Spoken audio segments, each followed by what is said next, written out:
여러분 반갑습니다. 반도체 오빠 전회장입니다. 삼성전자 이야기를 제가 아주 끊임없이 여러분들에게 하고 있어요. 여러분 힘내시라고 제가 하는 겁니다. 뭐 별다른 뜻은 없고요. 여러분이 잘 되는 게 제가 잘 되는 거고, 제가 또 열심히 또 정신 차리고 해야지 여러분 또 기죽지 않고 또 우울해하지 않을 거 아니겠습니까? 좀 힘들더라도 한번 가봅시다. 지금 뭐 별의별 얘기들이 많이 있어요.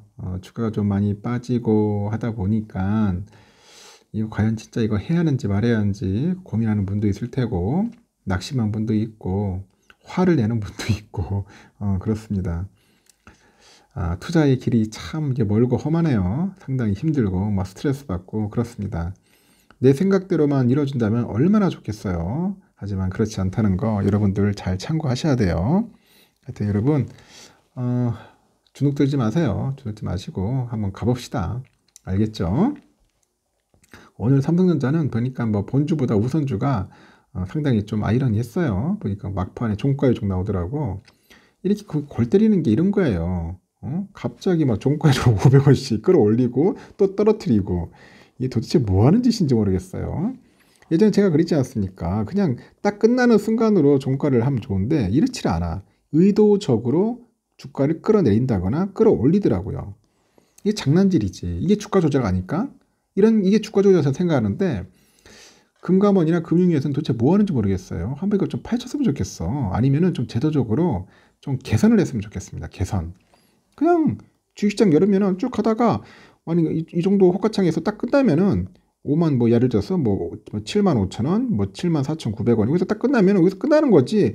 이걸 뭐 의도적으로 막 7만 6천 원 아니면 말 그대로 7만 4천 원으로 끌어내린다는 게 좀 이상하잖아요. 왜 그런 식으로 하냐고. 그냥 끝나면 끝나는 거지. 응? 그냥 체결 안 되면 끝나는 거예요. 체결 안 되는 거로. 하여튼 좀 이상합니다. 어떤 때는 뭐 가지고 장난하는 것도 아니고, 좀 개미들 약 올리는 것도 아니고, 하여튼 좀 제도적으로 문제가 좀 많아요. 제가 볼 때. 제 생각이 이상하다고 생각합니까? 저는 모르겠습니다. 제가 볼 때는 우리나라 좀 그 주식시장 시스템이 좀 이상한 것 같다고 저는 그렇게 보여지고 있어요. 삼성에 관련된 이야기를 제가 많이 하는데, 혹시라도 또 제 이야기를 듣고 또 우울해할까봐 또 비전 있고 또 미래를 바라보면서 희망으로 한번 돌려봐야죠. 어떤 뭐 또 희망 고문 시키지 마십시오 하는데, 희망 고문이 아닙니다. 희망의 꿈을 갖고 가는 거지. 고문이 아니죠. 희망 좋잖아요. 희망 얼마나 좋습니까? 긍정적인 희망을 우리가 가져야 하지 않겠어요? 언제까지 매번 부정적인 희망만 갖고 있으면 되겠습니까? 부정적인 희망이 아니지. 하여튼 부정적인 것을 가지면 안 돼요. 그런 마음을 가지면은 자기 마음도 어느 순간에 우울해집니다. 어두워져요. 어두워져. 이 어두워져서 좋을 거 없죠. 나쁘기만 하지. 요즘 보니까 그 반도체 업계가 첨단 그런 기술 시장을 놓고 아주 치열한 경쟁을 벌이고 있습니다. 아주 치열한 경쟁을 벌이고 있는데, 이 반도체 M&A 시기가 다시 돌아오고 있다고 해요. 미국하고 뭐 유럽하고 중국 등 세계 각국의 자국의 우선주의로 인해서 이제 반도체 M&A가 잇따라 좌절되고 있더라. 최근에 반도체 빅딜이 규제 당국의 문턱을 넘느냐 안 넘느냐, 뭐 하여튼 그게 관심거리인 것 같아요. 빅딜, M&A.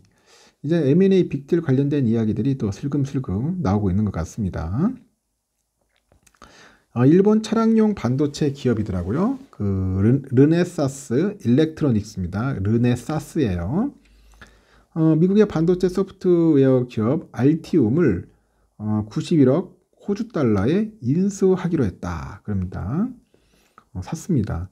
그 르네사스는 미국의 텍사스 인스트루먼트하고 독일의 인피니언, 네덜란드 NXP, 스위스 ST 마이크로와 함께 차량용 반도체 빅5로 꼽히는 업체입니다. 빅5다. 대단한 업체죠. 그래도 이거 이 이야기를 하려니까 참 새롭네요. 제가 한 3년 전에도 그렇게 많이 한 이야기인데, 자동차 반도체 업체들 관련된 그런 영상들이 꽤 있을 거예요. 엄청나게 많이 했는데 M&A를 안 했어. 왜 안 했냐? 이재용 회장이 매번 뭐 붙잡혀가지고 자기 뭐 재판 받아야 하니 뭐 해야 하니 하니까 이 M&A를 제대로 못했어요. 이번에 빨리 해야 할 텐데. 특히 시스템 전반을 제어하는 두뇌격인 마이크로 컨트롤러 유닛이라고 있어요. MCU. 이게 세계 시장의 30%가량을 점유해서 1등이다. 르네사스는 알티움이 개발한 전문가용 인쇄 회로 기판, 그 PCB라고 하잖아요. PCB. 이 PCB 설계 소프트웨어를 그 MCU 기술력에 접목할 것이다. 그렇게 기대한다고 합니다. 이에 앞서서 지난달에도 미국 주요 반도체 설계 자동화 기업인데 시놉시스도 소프트웨어 개발 기업인데 NCS를 47조 원에 인수했답니다. 돈도 많네요. 보니까 47조 원 인수할 정도로. 인수 금액은 지난해 11월이죠. 미국 브로드컴이 VM웨어에 인수하기로 한 이래로 IT 분야 최대 규모다. 진짜 최대 규모입니다. 이 시놉시스는 EDA 분야의 그 업계 선두 기업이라고 해요. 그래서 NCS가 보유한 다양한 시뮬레이션 소프트웨어 기술을 통해서 시너지를 낼 것으로 보이고 있고, 하여튼 기대가 되는 것 같습니다. 시놉시스 아주 재미있는 기업이네요. 업계에서는 그 반도체 기술이 경제 안보와 직결되는 문제로 이제 비화되다 보니 대형 M&A가 쉽지는 않겠다 그렇게 보는가 봐요. 그만큼 반도체를 특정 국가나 기업이 독점하지 못하도록 규제 당국이 M&A 승인을 까다롭게 이제 보고 있는 것 같습니다.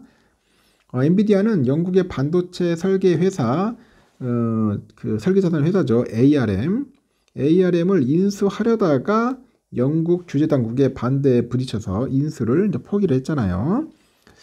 인텔도 지난해 중국 당국의 승인을 받지 못해 이스라엘 파운드리 업체인 타워 반도체를 인수하지 않기로 했어요. 이렇게 얽히고 설킨 복잡한 이해관계로 인해서 지난해 낸드 플래시 메모리 2위 그리고 4위였던 일본의 키옥시아, 미국의 웨스턴 디지털의 M&A도 추진의 어려움을 겪고 있다. 그렇게 보는가 봅니다. 하지만 올 들어 다시 반도체 산업 내 M&A가 재개되면서 각국의 규제 당국의 심사 문턱을 넘을 수 있을지 관심이 모아지는데 특히 그동안 반도체 M&A가 시장 점유율 경쟁에서 앞서기 위한 방편으로 사용됐다면 최근에는 반도체 설계에 응용 가능한 소프트웨어 기업을 인수하는 방향으로 틀었다는 점도 주목이 되는가 봐요. 니케이에서는 반도체 업계 경쟁 축이 설계 개발 환경을 개선하는 방향으로 옮겨가고 있다. 이러면서 소프트웨어가 주요 전쟁터가 된 가운데 르네사스가 승부수를 띄웠다. 그런 이야기를 합니다. 삼성도 지난 21년에 3년 내내 대형 M&A를 진행하겠다고 공언한 바 있어요. 그때도 막 온갖 이야기 나왔어요. 뭐 할 듯 말 듯 할 듯 말 듯 했는데 근데 아직까지 성과가 나오지 않고 있다. 그런 거죠. 그동안 업계에서 삼성전자가 차량용 반도체 시장 진출을 위해서 네덜란드의 NXP, 미국의 텍사스 인스트루먼트, 일본의 르네사스 등 기업의 인수에 나설 수 있다고 예상을 했는데 하지만 그 100조 원에 육박하는 순현금을 쥐고 하여튼 마코 치사리 등 그 반도체 업계의 그 M&A 전문가를 막 영입하면서 물밑 협상을 벌였는데 아직 결과를 못 만드네요. 보니까 돈은 많아. 근데 아직까지 못하고 있는 거예요.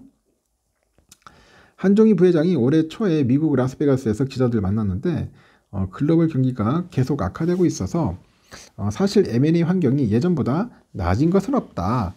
그래서 올해는 뭔가 계획이 나오지 않을까라는 희망을 가지고 있다. 희망을 가지고 있답니다. 그래서 아직까지 조금은 힘든 것 같습니다. M&A가 힘든 것 같고 그래도 뭔가 M&A에 대한 그림은 그리고 있는 것 같아요. 아직까지 뚜렷한 결과는 없는 것 같은데 내가 볼 때는 삼성전자 지금 착군이 있어요. 착군 있는데 아직까지 정확한 그게 안 나오다 보니까 공개를 안 하는 것 같습니다. 좀만 기다려 봅시다. 어떤 결과 나올지 저도 상당히 궁금해집니다. 만약 이게 되면은 대박 날 거예요. 여기까지 하고 마지막 방송 때 봬요.